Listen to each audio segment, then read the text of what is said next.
Hi friends, welcome back to Ammu's learning. ഇന്ന് ഞാൻ എടുക്കുന്നത് 7th സ്റ്റാൻഡേർഡിലെ സോഷ്യൽ സയൻസ് ആണ്.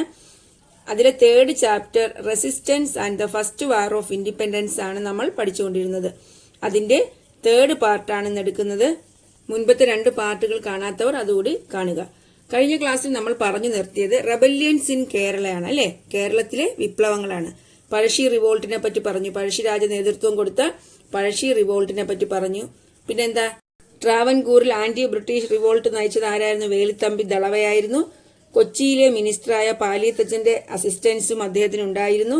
പിന്നെന്താ, ഫേമസ് കുണ്ട്ര പ്രൊക്ലമേഷൻ 1809 കുണ്ഡറ വിളംബരം, അത് വേലുത്തമ്പി ദളവയാണ് പുറപ്പെടുവിച്ചത്. എന്നാൽ ബ്രിട്ടീഷുകാർ വേലുത്തമ്പി ദളവയെ പരാജയപ്പെടുത്തി അല്ലെ. ഇനി നമുക്ക് പഠിക്കേണ്ടത് the first war of independence in 1857, 1857 ഒന്നാം സ്വാതന്ത്ര്യ സമരമാണ് പഠിക്കേണ്ടത്. നമ്മൾ പറഞ്ഞു രാജ്യത്തിന്റെ പല ഭാഗത്തു നിന്നും ഒറ്റപ്പെട്ട ചെറുത്തുനിൽപ്പുകളൊക്കെ ഉണ്ടായിരുന്നു അല്ലെ. ഇതെല്ലാം ഇംഗ്ലീഷ് ഈസ്റ്റ് ഇന്ത്യ കമ്പനി അടിച്ചമർത്തി. The army of East India company suppressed them. എന്നാൽ 1857 കമ്പനിയോട് കൂറ് പുലർത്തിയിരുന്നവർ തന്നെ ആ കമ്പനിക്കെതിരെ തിരിഞ്ഞു.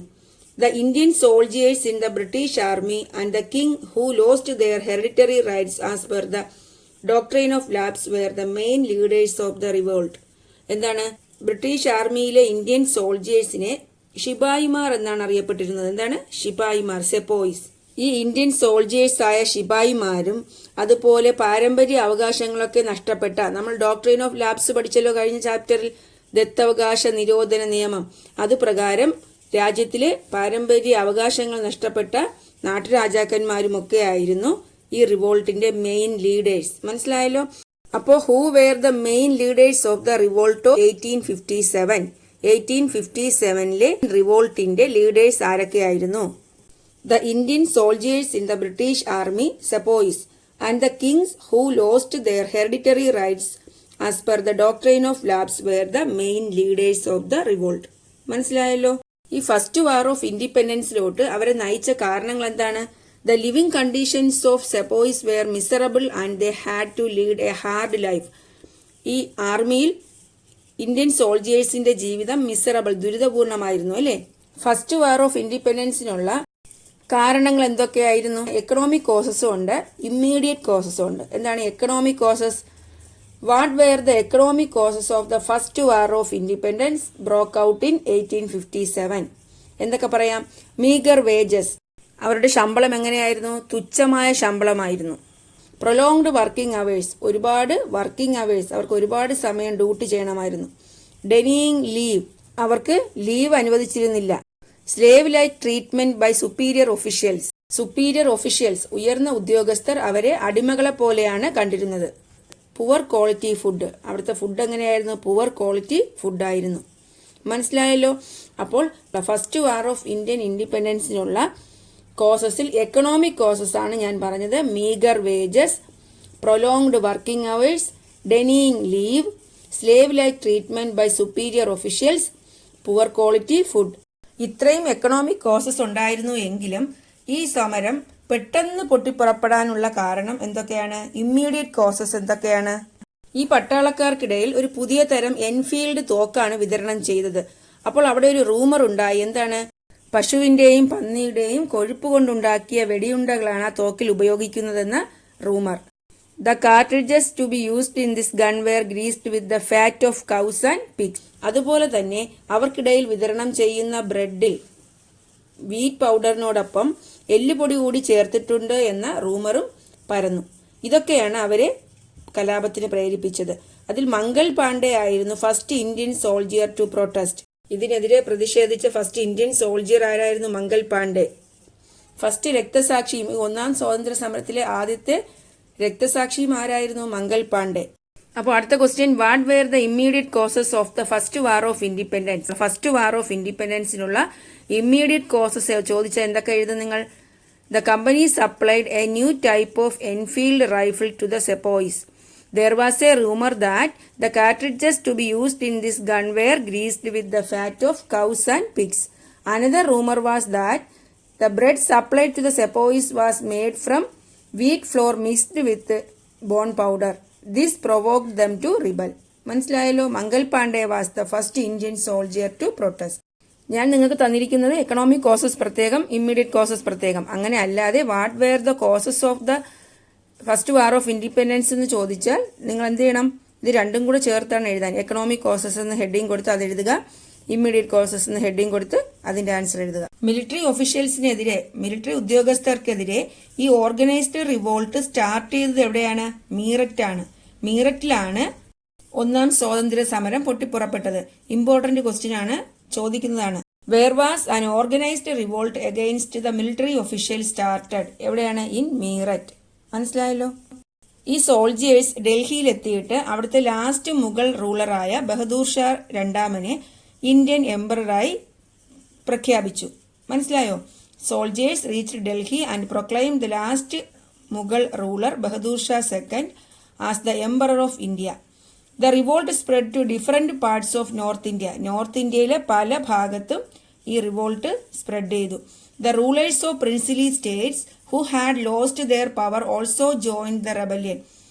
നാട്ടുരാജാക്കന്മാരുണ്ട്, അവരുടെ പവർ നഷ്ടപ്പെട്ട നാട്ടുരാജാക്കന്മാരും ഈ റെബല്യനിൽ പങ്കെടുത്തു. The revolt further spread to Kanpur, Lucknow, Allahabad, Jhansi, Arrah and Faizabad. എവിടെയൊക്കെയാണ് റിവോൾട്ട് സ്പ്രെഡ് ആയത്? കാൻപൂർ, ലക്നൌ, അലഹബാദ്, ഝാൻസി, ആര ആൻഡ് ഫൈസാബാദ്. ഈ സെന്റേഴ്സ് എല്ലാം ഇന്നത്തെ ഉത്തർപ്രദേശിലാണ് വരുന്നത്. ആര മാത്രം ബീഹാർ, ബാക്കി കാൻപൂർ, ലക്നൌ, അലഹബാദ്, ഝാൻസി ആൻഡ് ഫൈസാബാദ് എല്ലാം പ്രസന്റ് ഡേ ഓഫ് ഉത്തർപ്രദേശ് ആണ്. മനസ്സിലായോ? ഉത്തർപ്രദേശ് സ്റ്റേറ്റ്സിലാണ്, ആര ബീഹാറിലാണ്. ഞാൻ നേരത്തെ പറഞ്ഞു ബ്രിട്ടീഷ് ആർമിയിലെ ഇന്ത്യൻ സോൾജിയേഴ്സ് ആയ സെപ്പോയ്സും അതുപോലെ ഡോക്ട്രൈൻ ഓഫ് ലാബ്സ് വഴി അധികാരം നഷ്ടപ്പെട്ട കിങ്സുമായിരുന്നു ഫസ്റ്റ് വാർ ഓഫ് ഇൻഡിപെൻഡൻസിന് നേതൃത്വം കൊടുത്തത്, ലീഡേഴ്സ് ആയിരുന്നത്. ഇനി ഓരോ സ്ഥലങ്ങളിലായി ഈ സമരം വ്യാപിച്ചു എന്ന് പറഞ്ഞില്ലേ ഞാൻ. അപ്പോൾ ഇനി ഓരോ സ്ഥലങ്ങളിലും ഈ സമരത്തിന് നേതൃത്വം കൊടുത്ത ലീഡേഴ്സ് ആരൊക്കെയാണെന്നാണ്. Who were the leaders that led the first war of independence at different places? The war was led by Nana Sahib and Tantia Tope in Kanpur. കാൻപൂരിൽ ആരായിരുന്നു? നാനാ സാഹിബ് ആൻഡ് താന്തിയ തോപ്പി. റാണി ലക്ഷ്മി ഭായ് ഇൻ ഝാൻസി. ഝാൻസിയിൽ ആരായിരുന്നു leader? Rani Lakshmi Bai. Begum Hazrat Mahal in Lucknow, Maulvi Ahmadullah in Faizabad and Kunwar Singh in Arrah. മനസ്സിലായല്ലോ. അപ്പോൾ കാൻപൂരിൽ ആരൊക്കെയാണ്? നാനാ സാഹിബ് ആൻഡ് താന്തിയ തോപ്പി. റാണി ലക്ഷ്മി ഭായ് ഇൻ ഝാൻസി. ഝാൻസിയിൽ ആരായിരുന്നു? റാണി ലക്ഷ്മി ഭായ്. ഝാൻസി റാണി എന്നറിയപ്പെടുന്ന റാണി ലക്ഷ്മി ഭായ്. ഹസ്രത്ത് മഹൽ ഇൻ ലക്നൌ. ലക്നൌവിൽ ആരാണ് leader? Hazrat Mahal. Maulvi Ahmadullah in Faizabad and Kunwar Singh in Arrah. ഇങ്ങനെയൊക്കെ ആയിരുന്നു എങ്കിലും company suppress the revolt and Bahadur Shah second was expel to Rangoon. Company എന്ന് വെച്ചാൽ British company suppress the revolt, റിവോൾട്ടിനെ അടിച്ചമർത്തിയിട്ട് ബഹദൂർ ഷാ രണ്ടാമനെ റംഗൂണിലോട്ട് നാടുകടത്തി. മനസ്സിലായോ? What were the reasons for the failure of the first war of independence? എന്തൊക്കെയാണ് ഫസ്റ്റ് വാർ ഓഫ് ഇൻഡിപെൻഡൻസ്, ഒന്നാം സ്വാതന്ത്ര്യ സമരത്തിന്റെ പരാജയ കാരണങ്ങൾ? എന്തൊക്കെ എഴുതാം? ദോ the revolt was wide spread in north India, there was no coordination. North ഇന്ത്യയിലോട്ടൊക്കെ ഈ സമരം വ്യാപിച്ചു എങ്കിലും ദർ വാസ് നോ കോർഡിനേഷൻ, ഒരു കോർഡിനേഷൻ ഇല്ലായിരുന്നു. ഈ സമരത്തിനൊരു ഒത്തൊരുമ ഇല്ലായിരുന്നു. The company had all the advantages of stronger military power, better weapons and coordination. ഈ കമ്പനിക്ക് എന്തൊക്കെ ഉണ്ടായിരുന്നു? സ്ട്രോങ്ങർ ആയിട്ടുള്ള മിലിറ്ററി പവർ ഉണ്ടായിരുന്നു, ബെറ്റർ വെപ്പൺസ് നല്ല ആയുധങ്ങൾ ഉണ്ടായിരുന്നു, കോർഡിനേഷൻ ഒരു കൂട്ടായ്മ ഉണ്ടായിരുന്നു. It fail to ensure mass support. Mass support ഉണ്ടാക്കുന്നതിൽ ഈ സമരം പരാജയപ്പെട്ടു. മാസ് സപ്പോർട്ട് എന്ന് വെച്ചാൽ എന്താ? എല്ലാവരുടെയും ഒരു സപ്പോർട്ട് ഉറപ്പാക്കുന്നതിൽ ഇത് പരാജയപ്പെട്ടു. The English educated Indians were against the revolt. English വിദ്യാഭ്യാസം നേടിയ ഇന്ത്യൻസ് ഈ റിവോൾട്ടിനെതിരായിരുന്നു, ബ്രിട്ടീഷുകാർക്കൊപ്പമായിരുന്നു. ഇംഗ്ലീഷ് വിദ്യാഭ്യാസം നേടിയ Indians were against the revolt. The rulers of affluent princely states supported the company. Affluent princely states എന്ന് വെച്ചാൽ എന്താ? സമ്പന്നമായിരുന്ന നാട്ടുരാജ്യങ്ങൾ, അതായത് ഒരുപാട് പവർ ഉണ്ടായിരുന്ന നാട്ടുരാജാക്കന്മാർ അല്ലെങ്കിൽ നാട്ടുരാജ്യങ്ങൾ കമ്പനിയാണ് സപ്പോർട്ട് ചെയ്തത്, ബ്രിട്ടീഷ് കമ്പനിയെ സപ്പോർട്ട് ചെയ്തു. ഇതൊക്കെയാണ് ഫസ്റ്റ് വാർ ഓഫ് ഇൻഡിപെൻഡൻസ് പരാജയ കാരണങ്ങൾ. What were the reasons for the failure of the first war of independence? Though the revolt was wide spread in north India, there was no coordination. The company had all the advantages of stronger military power, better weapons and coordination.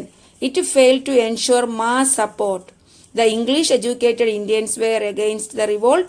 The rulers of affluent princely states supported the company. മനസ്സിലായല്ലോ? ഇനി എന്താ? Observe the map below. Identify the major centres of the revolt. താഴെ തന്നിരിക്കുന്ന ഇന്ത്യയുടെ മാപ്പ് observe ചെയ്തിട്ട് റിവോൾട്ടിന്റെ major centres ഏതൊക്കെയാണ്, ഒന്നാം സ്വാതന്ത്ര്യ സമരം നടന്ന മേജർ സെന്റേഴ്സ് ഏതൊക്കെയാണെന്ന് ഐഡന്റിഫൈ ചെയ്തിട്ട് ഇന്ന് അത് ഏത് സ്റ്റേറ്റ്സിലാണ് അല്ലെങ്കിൽ യൂണിയൻ ടെറിട്ടറിയിലാണെന്ന് എഴുതണം. നമുക്ക് നോക്കാം ഏതൊക്കെയാ. ഝാൻസി, ആര, കാൺപൂർ, ഫൈസാബാദ്, ഔധ്, ഡൽഹി, മീററ്റ്. ഇത്രയുമാണ് മാപ്പിൽ തന്നിരിക്കുന്ന major centres of the first war of independence in 1857. List out the respective states to which these places belong. ഈ സെന്റേഴ്സ് ഏതൊക്കെ സ്റ്റേറ്റ്സിലാണ് വരുന്നതെന്ന് ലിസ്റ്റ് ഔട്ട് ചെയ്യാനാണ്. നമുക്ക് ഓരോന്നായി നോക്കാം. ഝാൻസി ഏത് സ്റ്റേറ്റിലാണ്? ഉത്തർപ്രദേശ്. ആര ബീഹാർ. കാൺപൂർ ഉത്തർപ്രദേശ്. ഫൈസാബാദ് ഉത്തർപ്രദേശ്. ഔധ് ഉത്തർപ്രദേശ്. മീററ്റ് ഉത്തർപ്രദേശ്. ഡൽഹി എന്താ? യൂണിയൻ ടെറിട്ടറി ആണ് അല്ലേ? National capital of territory, NCT, national capital of territory എന്നാണ് അറിയപ്പെടുന്നത്.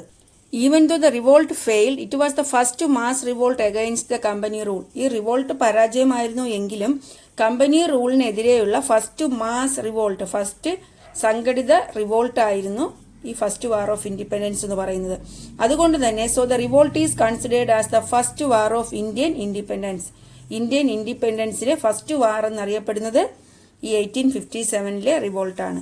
മനസ്സിലായല്ലോ? അപ്പോൾ അതിൽ നിന്നൊരു ക്വസ്റ്റ്യൻ നോക്കാം. Why is the revolt in 1857 is considered as the first war of Indian independence? എന്തുകൊണ്ടാണ് 1857 റിവോൾട്ടിനെ first war of Indian independence ആയിട്ട് കൺസിഡർ ചെയ്യുന്നത്? എന്ത് പറയാം? It was the first mass struggle against the company rule. Company റൂളിനെതിരെ, company ഭരണത്തിനെതിരെ നടന്ന first mass സംഘടിത സമരമാണ് ഈ 1857 revolt. The highlight of the revolt was the sense of unity that the people of India upheld irrespective of religion. ഈ റിവോൾട്ടിന്റെ highlight എന്തായിരുന്നു? ജാതി മതത്തിനും അതീതമായി ഇന്ത്യൻ ജനത കാണിച്ച ഐക്യം, യൂണിറ്റി ആയിരുന്നു ഈ റിവോൾട്ടിന്റെ ഹൈലൈറ്റ്. അതുകൊണ്ടാണ് motivated sepoys to proclaim Bahadur Shah as ഷഹിൻഷാ-ഇ Hindustan, the emperor of India. Motivated sepoys, Indian പട്ടാളത്തിലെ ശിപായിമാർ ബഹദൂർ ഷാ രണ്ടാമനെ ഷഹിൻഷാ-ഇ ഹിന്ദുസ്ഥാൻ, അതായത് എംപറർ ഓഫ് ഇന്ത്യയായി പ്രഖ്യാപിച്ചത്. ഇതിൽ നിന്നും വേറൊരു കാര്യം കൂടി മനസ്സിലാക്കാം. ഇന്ത്യയിലെ ജനങ്ങൾക്കിടയിൽ സാമുദായിക ഭിന്നിപ്പുണ്ടാക്കാനുള്ള ബ്രിട്ടീഷുകാരുടെ ശ്രമവും നടന്നില്ല. അപ്പോൾ ക്വസ്റ്റ്യൻ ഒന്നും കൂടെ പറയാം. Why is the revolt in 1857 is considered as the first war of Indian independence? It was the first mass struggle against the company rule. The highlight of the revolt was the sense of unity that the people of India upheld irrespective of religion. So, despite the failure, this struggle is considered as India's first war of independence. മനസ്സിലായല്ലോ? Complete the following table. The centers of the revolt and the leaders. റിവോൾട്ടിലെ സെന്റേഴ്സും അതുപോലെ അവിടുത്തെ ലീഡേഴ്സും ആരൊക്കെയാണെന്ന് എഴുതണം. ഒന്നാമത്തെ centre ഏതാ? Jhansi. ഝാൻസിയിലെ leader ആരായിരുന്നു? റാണി ലക്ഷ്മിഭായ്. കാൺപൂർ നാനാ Sahib and Tantia Tope. Lucknow Begum Hazrat Mahal. Faizabad മൗലവി അഹമ്മദുള്ള. ആര കൻവർ സിംഗ്. മനസ്സിലായല്ലോ? ഇതാണ് സെന്റേഴ്സ് ഓഫ് റിവോൾട്ടും അവിടുത്തെ ലീഡേഴ്സും. അടുത്ത റീൻ ഓഫ് ദ ക്യൂൻ, രാജ്ഞിയുടെ ഭരണം അല്ലേ? First war of Indian independence in 1857 brought many administrative changes in India. 1857 first war of independence Indian ഭരണത്തിൽ ഒരുപാട് മാറ്റങ്ങൾ കൊണ്ടുവന്നു. 1858 ക്യൂൻസ് പ്രൊക്ലമേഷനിലൂടെ ഇംഗ്ലീഷ് ഈസ്റ്റ് ഇന്ത്യ കമ്പനിയുടെ ഭരണം അവസാനിച്ചു. ഇന്ത്യ രാജ്ഞിയുടെ ഭരണത്തിന്റെ കീഴിലായി. ഇതിൽ നിന്നൊരു ക്വസ്റ്റ്യൻ ലെറ്റസ് അസസ് എന്ന ഭാഗത്ത് ചോദിച്ചിട്ടുണ്ട്. What were the changes made in the administration after the first war of independence in 1857? 1857 first war of ഇൻഡിപെൻഡൻസിന് ശേഷം ഇന്ത്യയിലെ അഡ്മിനിസ്ട്രേഷനിൽ വരുന്ന ഭരണകാര്യങ്ങളിൽ വന്ന മാറ്റങ്ങൾ എന്തൊക്കെയാണ്? അപ്പോൾ അതിന്റെ ആൻസർ എന്തെന്ന് എഴുതാം? The first war of Indian independence in 1857 brought many administrative changes in India. The rule of the English East India Company came to an end. The British Queen directly took up the administration of India through a proclamation in 1858. India came under the direct rule of the British Queen. ഇതാണ് അതിന്റെ answer. അപ്പോൾ ഇത്രയും കാര്യങ്ങളാണ് ഈ ചാപ്റ്ററിൽ ഉൾപ്പെടുത്തിയിരിക്കുന്നത്. ഇനി let's assess നമുക്ക് നോക്കാം. Match the columns in the table properly. Column എയിൽ സാന്താൾ, ബഹദൂർ ഷാ സെക്കൻഡ്, പഴശ്ശിരാജ, നാനാ സാഹിബ്. ബി എന്ന കോളത്തിൽ തലക്കൽ ചന്തു, കാൻപൂർ, സിദ്ധു ആൻഡ് കാൻഹു, ഡൽഹി. അത് നമുക്ക് കറക്റ്റായിട്ട് മാച്ച് ചെയ്യാം. എങ്ങനെയാണ്? സാന്താൾ നമുക്കറിയാം, സാന്താൾ റെബല്യന് ലീഡേഴ്സ് ആരൊക്കെയായിരുന്നു? സിദ്ധു ആൻഡ് കാൻഹു അല്ലേ? അപ്പോൾ സാന്താൾ, സിദ്ധു ആൻഡ് കാൻഹു ആണ്. ബഹദൂർ ഷാ സെക്കൻഡ് എന്താ? ഡൽഹിയിലെ എംപററായി പ്രഖ്യാപിച്ചതാണ്. അപ്പോൾ ഡൽഹിയിലെ എംപററായിരുന്നു ബഹദൂർ ഷാ സെക്കൻഡ്. പഴശ്ശിരാജ തലക്കൽ ചന്തു. പഴശ്ശി റിവോൾട്ട് പഠിച്ചപ്പോൾ നമ്മൾ പറഞ്ഞു ആരൊക്കെയാണ് പഴശ്ശിരാജയെ ഹെൽപ്പ് ചെയ്തതെന്ന്. തലക്കൽ ചന്തുവാണ് പഴശ്ശിരാജയെ ഹെൽപ്പ് ചെയ്തത്. നാനാ സാഹിബ് കാൺപൂരിലാണ് റിവോൾട്ടിന് നേതൃത്വം കൊടുത്തത് അല്ലേ? അപ്പോൾ നാനാ സാഹിബ് കാൺപൂർ. ഇനിയൊരു question, what were the hardships faced by the farmers due to the tax reforms of the British? ബ്രിട്ടീഷുകാരുടെ നികുതി പരിഷ്കരണം വഴി എന്തൊക്കെ ബുദ്ധിമുട്ടാണ് ഫാർമേഴ്സ് ഫേസ് ചെയ്തത്? ഇതിന്റെ ആൻസർ നമ്മൾ പഠിച്ചിട്ടുണ്ട്. അഗെയിൻസ്റ്റ് ദ ഫാർമേഴ്സിൽ വരുന്നതാണ്. Levied heavy taxes on farmers. No tax concessions were sanctioned even when drought and flood destroyed the agriculture. Middlemen, some zamindars were assigned to the duty of collecting tax, imposed the condition that the tax was to be paid in the form of cash. The farmers had to depend on sahus, the private money lenders, for loans at a high rate of interest. ഇതൊക്കെ നമ്മൾ first പാർട്ടിൽ പഠിച്ചു. അടുത്ത question, how did the import policy of the British affect different categories of people in Bengal? ബ്രിട്ടീഷുകാരുടെ ഇറക്കുമതി നയം ബംഗാളിലെ different categories of പീപ്പിളിനെ എങ്ങനെയൊക്കെയാണ് അഫക്ട് ചെയ്തത്? The large-scale import of cheaper textiles manufactured in the British factories flooded the Indian market. In order to facilitate their sales, the British imposed heavy taxes on the Indian-made textiles. അല്ലേ? എന്താണ്? British ഫാക്ടറിയിൽ നിർമ്മിച്ച യന്ത്രവൽകൃത ചീപ്പ് തുണിത്തരങ്ങൾ വലിയ അളവിൽ Indian മാർക്കറ്റിൽ import ചെയ്തു. അതുപോലെ എന്താണ്? ഇന്ത്യൻ നിർമ്മിത തുണിത്തരങ്ങൾക്ക് ഹെവി ടാക്സസ് ഏർപ്പെടുത്തി. Gradually Indian handloom industry collapsed. ക്രമേണ ഇന്ത്യൻ ഹാൻഡ്ലൂം നെയ്ത്ത് വ്യവസായം നശിച്ചു. The cotton farmers and the handloom weavers suffered a lot due to the import policy of the company. അങ്ങനെ കോട്ടൺ ഫാർമേഴ്സും പരുത്തി കർഷകരും ഹാൻഡ്ലൂം വീവേഴ്സ് നെയ്ത്തുകാരുമൊക്കെ കമ്പനിയുടെ ഇറക്കുമതി നയം കൊണ്ട് ഒരുപാട് ബുദ്ധിമുട്ടി. അപ്പോൾ നിങ്ങൾ എഴുതുക, the large scale import of cheaper textiles manufactured in the British factories flooded the Indian market. The British imposed heavy taxes on the Indian-made textiles.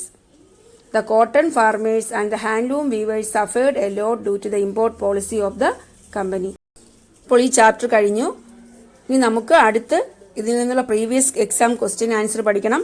അപ്പോൾ നിങ്ങൾക്ക് എൻ്റെ ക്ലാസ് ഇഷ്ടപ്പെട്ടുവെങ്കിൽ നിങ്ങൾ എൻ്റെ ചാനൽ സബ്സ്ക്രൈബ് ചെയ്യുക, നിങ്ങളുടെ ഫ്രണ്ട്സിനൊക്കെ ഷെയർ ചെയ്യുക. Thanks for watching Ammu's learning.